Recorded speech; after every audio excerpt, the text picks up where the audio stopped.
गुजरांवाला थाना बागवानपुरा के इलाके में 2 मोटरसाइकिल सवार की डकैती की वारदात। नकदी और मोबाइल फोन लेकर डकैत फरार हो गए।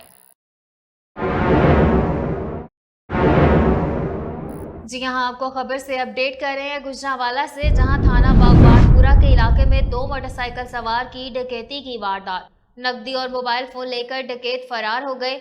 हाफजाबाद रोड, कादरी दरबार वाला गला और बुशरा रोड पर राहगीर और दुकानदारों के साथ 2 मोटरसाइकिल सवार की डकैती की वारदात। नकदी और मोबाइल फोन लेकर डकैत फरार हो गए। अबू बकर खुर्शीद ने बताया, मैं गोगे पहलवान वाले गले से घर की तरफ जा रहा था कि रास्ते में कादरी दरबार वाले गले में मुझे रोककर गन पॉइंट पर 60,000 रुपए और मोबाइल फोन लेकर डकैत फरार हो गए। दूसरी जानिब सनाउल्लाह ने बताया कि मेरी बर्गर वाली दुकान है, मैं दुकान बंद कर रहा था कि 2 मोटरसाइकिल सवार आए और मुझसे गन पॉइंट पर तकरीबन 25,000 रुपए लेकर डकैत फरार हो गए।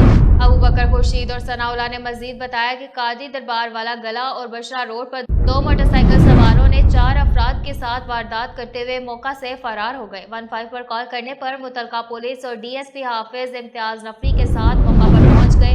पुलिस ने कार्रवाई शुरू कर दी। डकैतों के खिलाफ नामालूम मुकदमा दर्ज कर लिया गया।